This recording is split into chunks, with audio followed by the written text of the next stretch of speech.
I'm Quinn Wofford. I am a colonel in the United States Air Force and a 1991 graduate of UNC.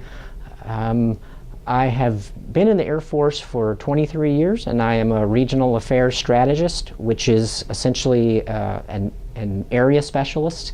And so my focus as a RAS, a regional affairs strategist, is Eurasia.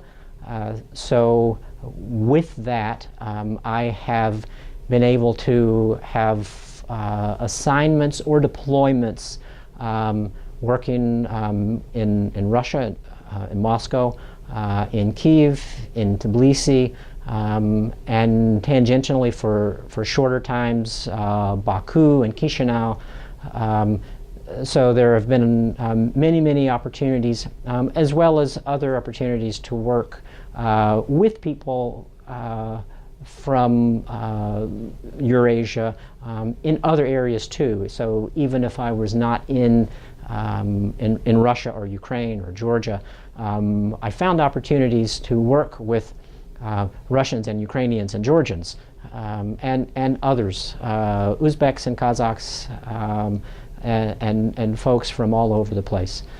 So I've had an unusual but for me highly satisfying career, which is not quite over yet. I have a little bit ahead of me, but none of it would have been possible. It would have been a completely different career without the Russian language.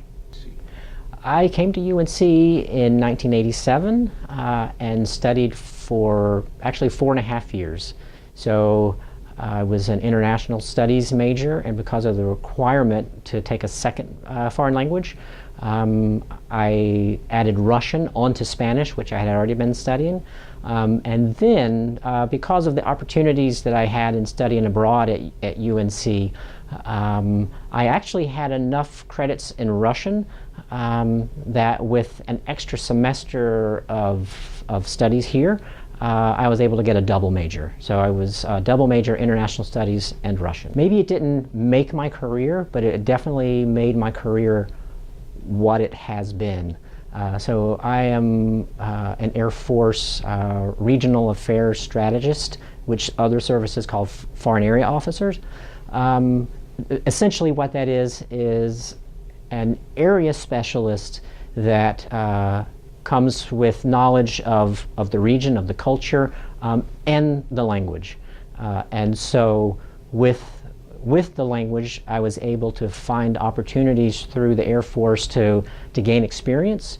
For example, I was deployed for 6 months with the United Nations Observer Mission in Georgia. I had to know Russian in order to get that position. I was liaison with the Russian Air Force in Bosnia. I had to know Russian in order to get that. Those gave me experience to convince the Air Force that I should be a RAS, a regional affairs strategist, which was at more senior ranks. But then, because of that, and again, without the language, it would have been impossible to do this. I was able to have assignments at the U.S. Embassy in Moscow, at the U.S. Embassy in Kiev. I will be going again for a second tour in Kiev. Without the language, not possible. So I spent 3 years in Russia at the embassy, the U.S. Embassy in Moscow with the Defense Threat Reduction Agency.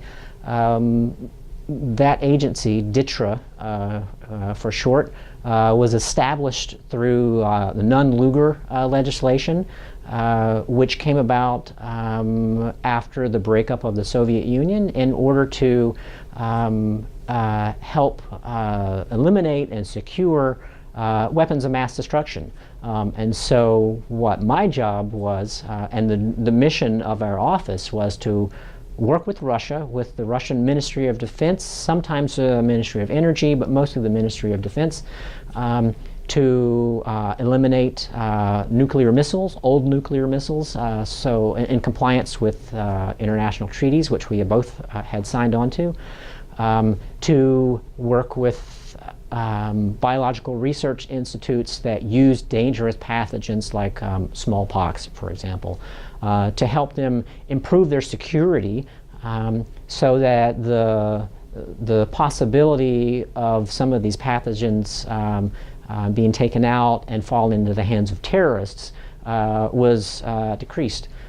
Increasing security at nuclear weapons storage facilities so that there was less chance of anything happening to the weapons as they were just sitting in storage. So those types of things.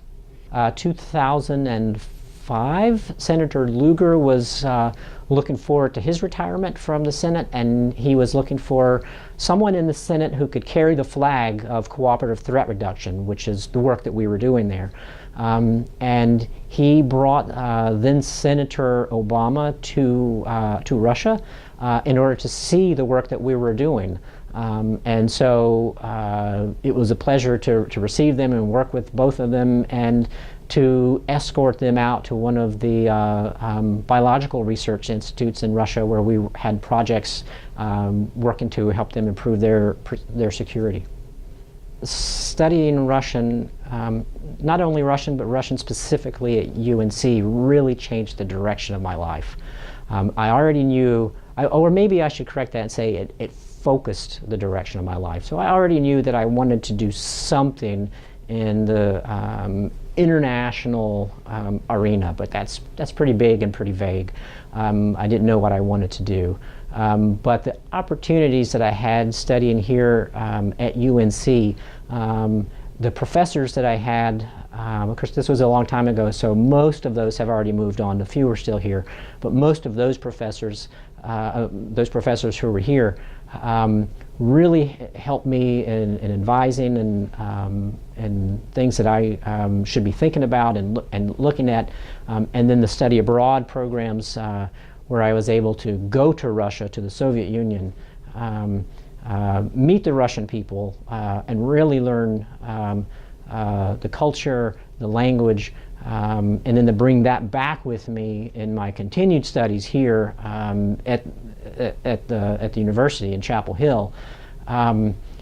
Really, like I said, focused my life. I didn't know it was going to end up in the military. That was me deciding that I wanted to do something for my country so that we did not have problems like the Soviet Union had, like I was watching the Soviet Union have. And so I intended to just do 4 years in the Air Force and then to move on to the Foreign Service or something like that. But then I saw that with Russian, in the Air Force, I could still do those things that I wanted to do, and even more that I really had not even known were possible.